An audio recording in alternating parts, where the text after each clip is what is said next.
Pernah kepikiran nggak sih salah satu pertanyaan paling mendasar dalam sejarah kita? Dari mana sebenarnya kita berasal? Gimana ceritanya manusia pertama bisa muncul di planet ini? Yuk kita telusuri bareng-bareng jejak paling awal keberadaan kita. Oke, coba deh kita mundur jauh ke masa lalu. Jauh banget.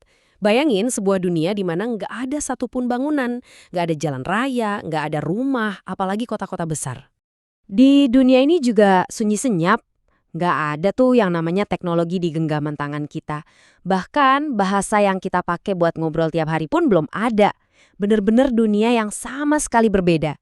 Waktu itu, planet kita ini benar-benar liar. Hutan lebat ada di mana-mana, gunung berapi aktif membentuk daratan, dan makhluk-makhluk raksasa berkeliaran dengan bebas.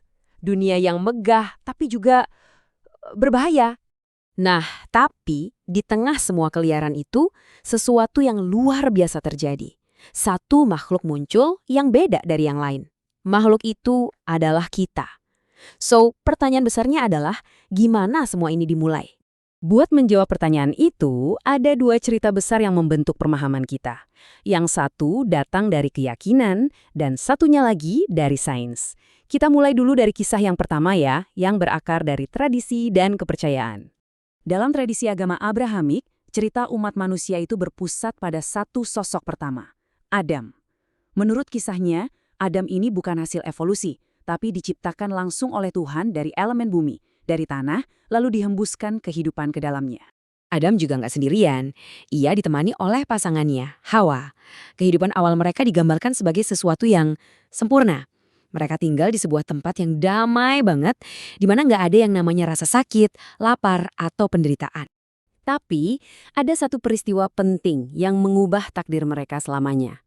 Akibat peristiwa itu, Adam dan Hawa pun diturunkan ke bumi. Nah, momen inilah yang dipercaya menjadi titik awal dari perjalanan panjang seluruh umat manusia di planet ini. Oke, sekarang kita geser ke cerita yang kedua. Cerita yang dibangun dari kepingan-kepingan bukti yang ditemukan terkubur di dalam tanah, yaitu penjelasan dari sudut pandang ilmu pengetahuan. Kalau menurut sains, nenek moyang langsung kita adalah spesies yang namanya Homo sapiens. Ya, inilah spesies kita, manusia modern. Jejak mereka lah yang menjadi awal dari garis keturunan kita semua. Terus, kapan ini semua terjadi? Bukti fosil menunjukkan kalau Homo sapiens pertama kali muncul di benua Afrika sekitar 300.000 tahun yang lalu. Coba bayangin, itu rentang waktu yang luar biasa panjang kan? Jauh banget sebelum sejarah peradaban mulai dicatat.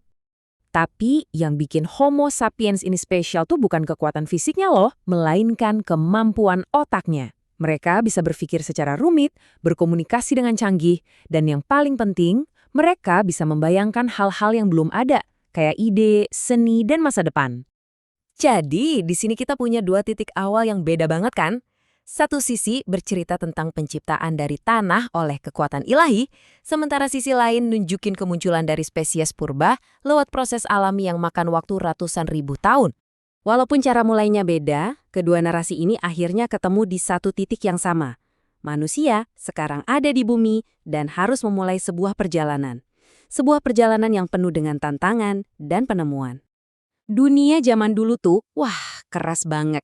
Jadi, manusia purba harus belajar bertahan hidup dari nol. Mereka mulai dengan hal sederhana, kayak membentuk batu jadi alat, terus belajar melacak dan berburu, sampai akhirnya menguasai salah satu elemen paling penting, api. Nah, penemuan api ini benar-benar jadi game changer.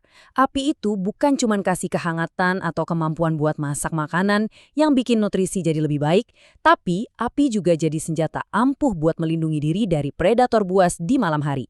Dari tempat kelahiran mereka di Afrika, manusia itu nggak diam aja. Puluhan ribu tahun kemudian, mereka memulai perjalanan epik, menyebar ke seluruh penjuru dunia. Mereka sampai ke Asia, ke Eropa, lalu terus bergerak sampai akhirnya tinggal di setiap benua. Ini adalah kisah migrasi terbesar dalam sejarah planet kita. Setelah ribuan tahun hidup berpindah-pindah sebagai pemburu pengumpul, sekitar 10.000 tahun yang lalu terjadilah sebuah revolusi besar, pertanian. Kemampuan buat menanam dan beternak mengubah segalanya.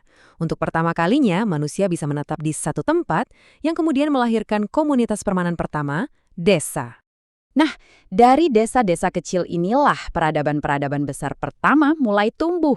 Di tempat-tempat kayak Mesir kuno dan Mesopotamia, manusia membangun kota-kota megah, menciptakan tulisan, hukum, dan struktur sosial yang rumit. Inilah fondasi dari dunia modern yang kita tinggali hari ini. Wow, perjalanan yang luar biasa ya. Dari awal yang sangat sederhana sampai ke pencapaian yang menakjubkan. Tapi, setelah kita tahu bagaimana caranya kita bisa sampai di sini, muncul satu pertanyaan lagi yang jauh lebih dalam. Coba deh kita pikirin lagi. Dari makhluk yang berjuang hidup cuma dengan alat batu, sampai jadi spesies yang bisa bangun gedung pencakar langit, membelah atom, dan bahkan kirim robot buat menjelajah planet lain. Perjalanan ini benar-benar luar biasa. Dan semua ini akhirnya membawa kita ke pertanyaan pamungkas, sebuah pertanyaan yang udah dipikirkan oleh para filsuf dan ilmuwan selama berabad-abad, bukan lagi soal bagaimana tapi mengapa. Kenapa kita ada di sini? Mungkin jawaban dari pertanyaan itu bukannya sebuah tujuan akhir, tapi justru perjalanan pencarian itu sendiri yang kita jalani bersama sampai hari ini.